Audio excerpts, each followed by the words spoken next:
Hi everyone, my name's Jeremy. I just want to take some time to tell you about my life and how I got to where I am now. So, when I was a kid, I loved science and I just read obsessively about science. I had a book called Our Universe. I especially loved astronomy. And this book, Our Universe, I just read it so much that it just got tore to shreds, and that it was held together by pipe tape that my dad would pipe, that he had for pipes, that he would tape it together. And I would read Brief History of Time by Stephen Hawking, and I just loved that. And I remember that my parents got me a college astronomy textbook, like a textbook they would use in astronomy class. I was like 11 years old, and I just thought I was the coolest guy. I just had this astronomy book, and I could read it and I could understand it, and I thought, man, oh man, this is amazing. I was excited about science and just proud of what I could understand, and just learning about the world through science, and just got more and more involved in caring about that. So not going to say that my life was all like science. I mean, I had a lot of the teenage stuff that people do, but even as a teenager, I was still super into astronomy and science, and I was writing websites, writing short stories. I was really deeply involved in an astronomy club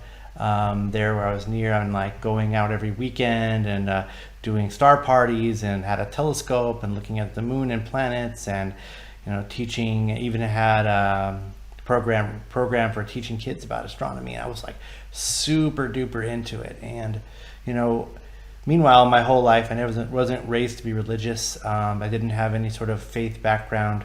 My parents didn't take me to church or anything, really, and on any kind of regular basis or anything like that. Although I did have sometimes go to church, but just by because of grandparents or something like that. Yeah. So one of the things that happened to me in church that was funny was that I was chewing on this styrofoam cup and got kicked out of Sunday school because I was eating a styrofoam cup and stuff. So yeah, even when I went to church, I didn't really focus that much. So and stuff, and it was maybe 4 or 5 times, I don't know, it was a very small number. But anyway, I was not raised to focus on God, believe on God, or anything like that. So I just kind of went with the science stuff, and just kind of was whatever was fed to me by school. There's no God, we just all came about by chance and stuff like that. It's okay, that's just what people think. That's what smart people think, right? So that's what science people think. So that's what I'm going to think, right? But I didn't really delve into it that much because I didn't care that much. I cared about science, but I didn't really care about origins or anything like that, or how it all came about. Just because I thought it was all solved, and it was just, the way that it's painted is just the whole thing is just completely solved. There's nothing left to learn. We've learned everything through the power of science, right? So that's what I thought. So I thought, okay, well, whatever it is about origins and stuff, and about that, or purpose or whatever, I didn't really know. But now, also at the same time, I really loved literature. I was an English major. I was reading poetry and stuff like that. I loved poetry. I still love poetry, and I'm just really into literature and stuff like that. And so I really and I loved art and just all kinds of stuff. I love sculpture. I just really had this side of me that I love, the beauty of literature and art and stuff. And just that was speaking to me more profoundly than about purpose and meaning than the science. Although I was really into the science and excited about it, but excited about the beauty of it and stuff. And so it all kind of meshed together, and just kind of this weird nerdy hodgepodge of poems and telescopes and stuff. So yeah, I was a pretty big nerd. So anyway, I went to college, and I took a Bible as literature class, and I forget exactly why I took this the first time. I guess I needed a literature class, and it fit in my schedule. And also kind of interesting because I was interested in the Bible as a historical book. And so we had this class. I wrote a bunch of papers. I read a bunch of the Bible, and I was like, wow, this is really interesting. So I got super into it. So then when I transferred to university, because I was at junior college at that time, when I transferred to university, I just continued. I was an English major. I continued this kind of like growing mild obsession with the Bible. So I was just reading it a lot, and for class, and like writing a bunch of papers. I mean, I can show them to you guys if you want. I can email you a copy of my papers I wrote in college, and I was comparing the use of biblical language and stuff in Shakespeare and Chaucer and all kinds of stuff like that. So I was super into literature still, and really pursuing it hard, but also just getting really interested in the Bible's influence on Western culture. So yeah, around the same time, I was just, having this experience that was kind of growing in the background, which was that, like, as I was still super into science, very, very excited about it, still participating in the astronomy club, still super into it, I was learning about it. And I had a subscription to Sky and Telescope magazine, which is a really good magazine. But like a lot of science magazines, it's always like whatever the latest study is.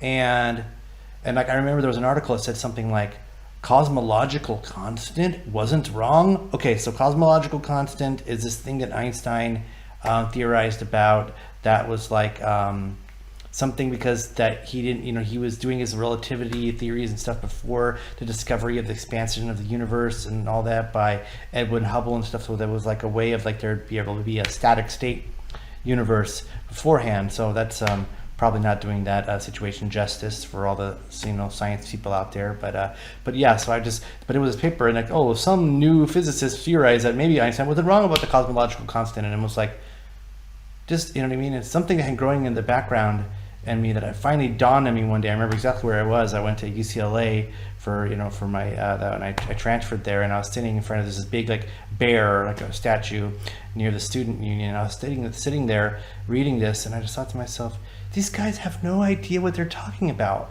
Like, they really don't. It just started dawning on me how much science I was reading was like all these theories changing and everything and stuff like that. And I was like, I understand the scientific method and paradigm shifts and new stuff is being discovered, but I also found and I understand that I don't reject that. I was just realizing that these guys really don't have any idea what they're talking about. Like, they're just feeling around in the dark. And when you actually read scientific journal papers, not like astronomy magazine, science magazine, or like listen to Carl Sagan or Neil deGrasse Tyson, although he didn't I don't know if he was popular at this time. It's a long time ago.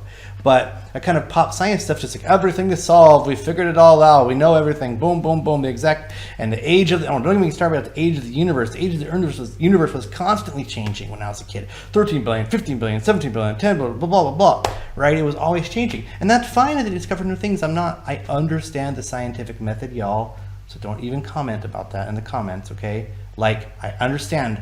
Okay, but they really just seem to be a lot of shifting and stuff like that.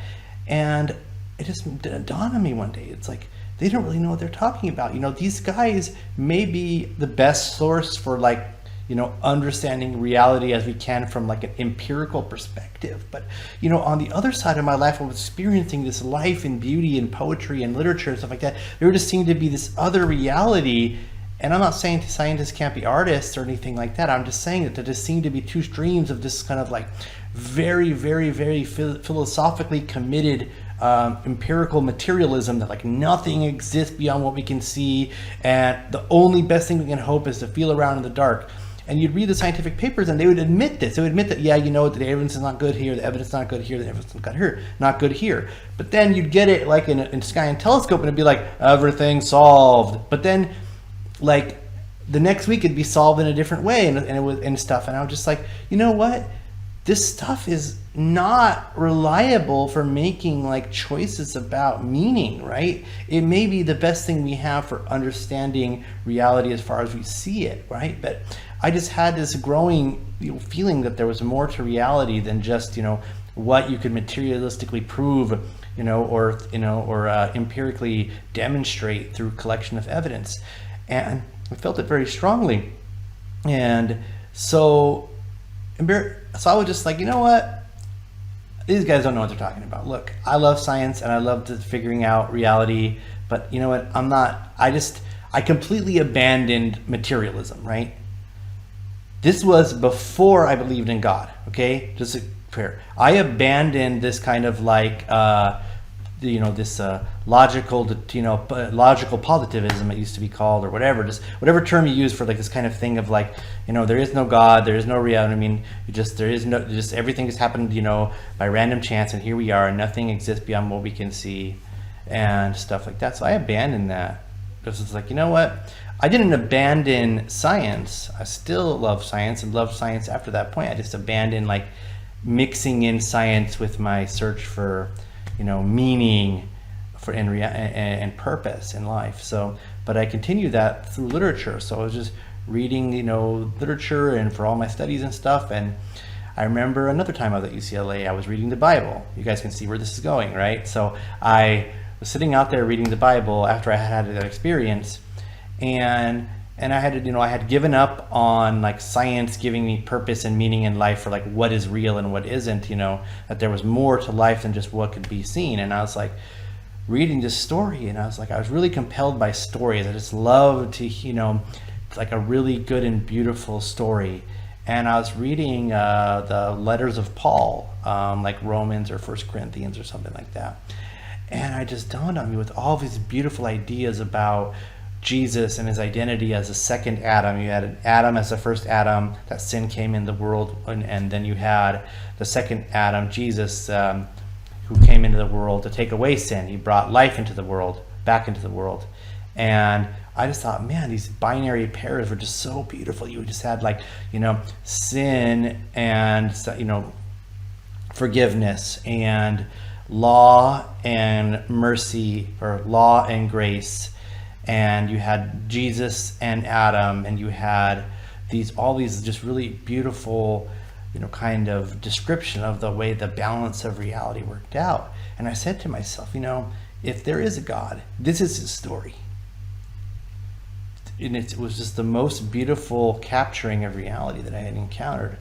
And I had studied lots of other religions. You guys understand, like I read really fast. I'm not trying to be like all braggy or whatever, but there's nothing book you can throw at me or think about other religions I had already read and studied, on a basic level about, every major religion on earth. So it was just that something struck me specifically about reading the Bible and this beautiful story about Jesus and the plan of salvation. So that was like, and the April or something, and April to June, before graduating from college. So I was getting ready to graduate from college, and so I didn't know what to do with my life and stuff, and I was like kind of deciding what I was going to do. And I was actually, bear in mind, y'all, this was before I believed in God, even believed in God, let alone the Bible, right? So I was talking to my professor, my favorite professor, in the English department there at UCLA, and I was talking to him about what I might do for grad school, bouncing around ideas. And I talked about some of the research and stuff I wanted to do on the writings of Paul and its influence on literature, and what had been written about, what hadn't been written about, so I could see for what I could do for my PhD research and stuff. So that's how nerdy I was on the Bible before I believed in God. I was planning on going and doing my research, academic research into that before I even thought God was real, let alone the Bible being true. So so there I was, and trying to decide what I was going to do. And then at the same time around then, the girl that I was dating broke up with me. And so I was trying to figure out what I wanted to do in life. And I was also just looking for career stuff or whatever. So I decided to join the military through a variety of circumstances that led me there. And so I joined the Army. So on July 17th, 2001, I arrived in basic training. So, at this time, I was still not believing in God, and still not believing in the Bible. And I was, so in the Army at that time, when you went to basic training, you have what's called a battle buddy. And the battle buddy, it was the person you had to go everywhere, you wanted to do, if you were not with your battle buddy, they'd be the drill sergeants would be like, "Where your battle buddy at, Private? Where your battle buddy at?" They'd be yelling at you, I know it's a silly term, right, the Army, battle buddy, but Anyway, that's what we called it, right? So anyway, battle buddy.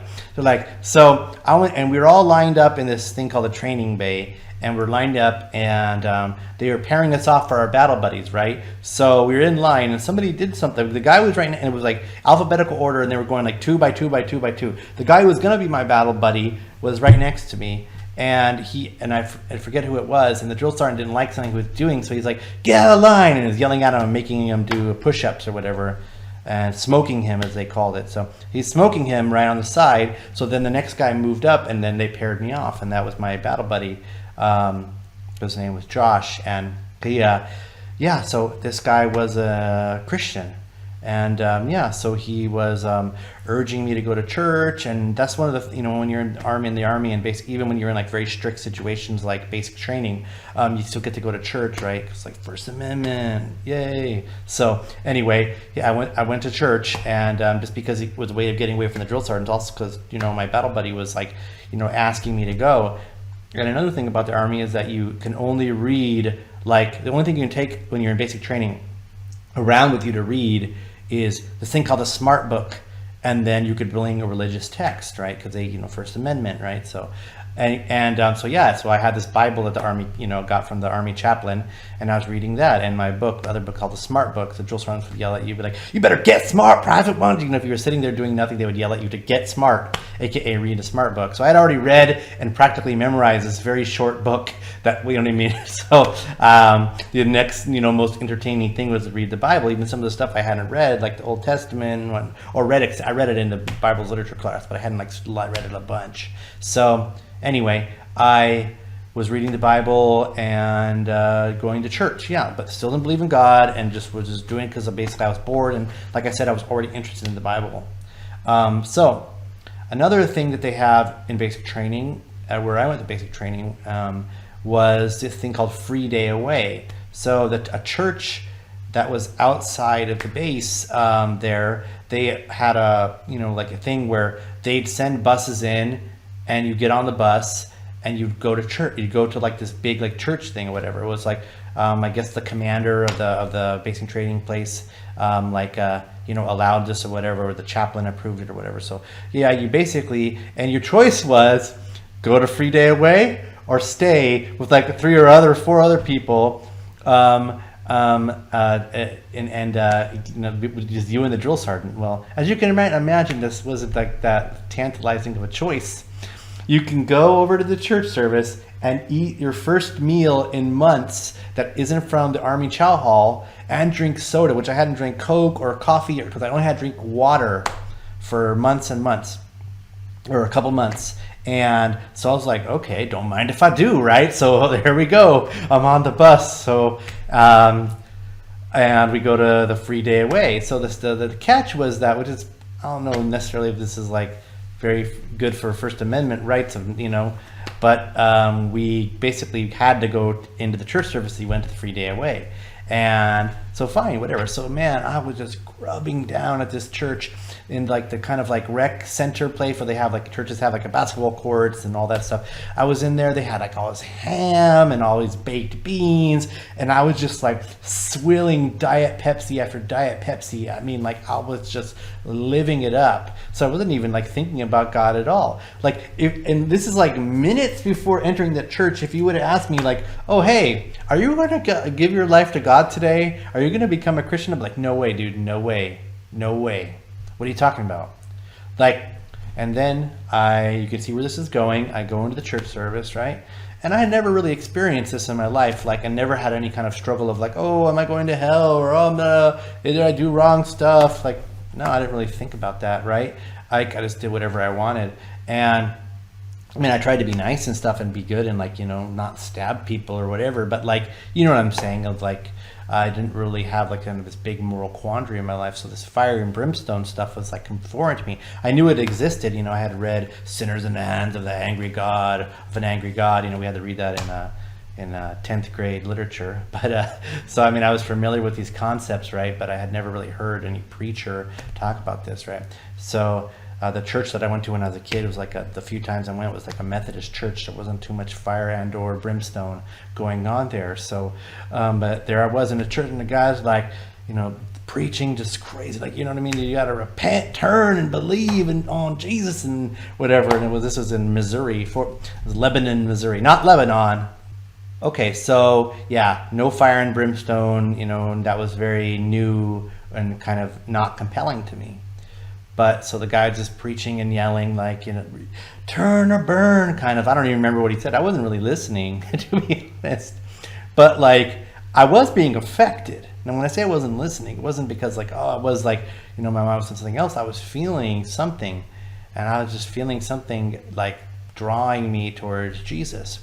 So they had an altar call, which is like where you go up and like, if anybody wants to give their life to Jesus, just come forward and we'll pray with you. So I went forward and they prayed with me, and I gave my life to the Lord at that time. And this was in August something, or like, some like early, this was like September 1st or 2nd, 2001. And I gave my life to the Lord at that time.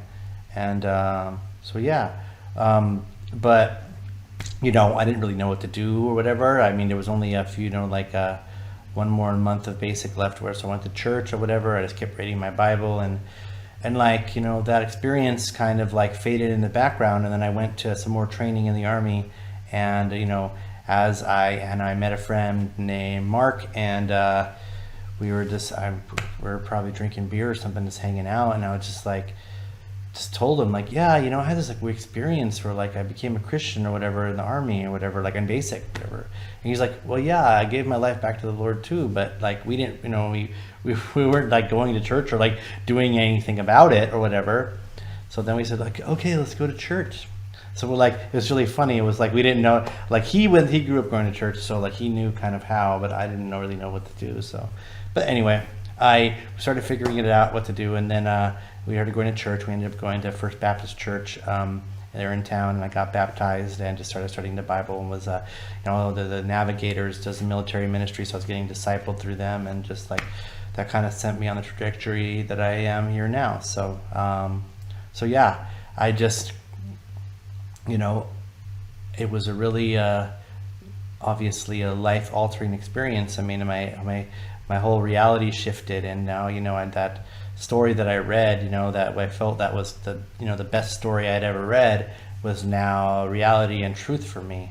And that was 20 years ago, and I haven't changed. It's like, what I mean, like I'm still just as nerdy, I'm still just as smart, but I just now once I kind of let go of the chains of like that were on me, of thinking of like of reality only being what I've seen.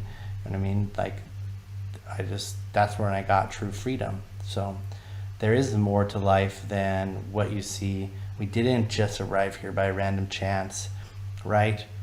Think about it really hard. Like, do you truly, really think that? Or are you just afraid to think, are you afraid to think differently because you're afraid they're not going to think you're smart, or like that's the way, that you were, that's the way intellectuals believe and things like that. That's not true. So even one example of that disproves that whole kind of thing. So just if you want to let it go, it's your choice. But I mean, if you're feeling something deep in you where you're just like, I feel like there's more to life than this, and than just what I see is, and just let go of that, like I did, and just find and search out meaning through a different way. And I believe that way will lead you right into the arms of Jesus. But that choice and that journey is yours to have. So I just encourage you to do that. So if you say, oh, I find meaning and purpose and morality and without a God, and it's like, I don't see how, but okay, I'd happy to talk about it with you, if this conversation was happening with real people in front of each other. But notionally, I would happy to talk about it with you and stuff, and hear how you got there, because that is not what I experienced at all. I was raised myself up in just total focus and commitment to the idea of science is the way we understand meaning and life.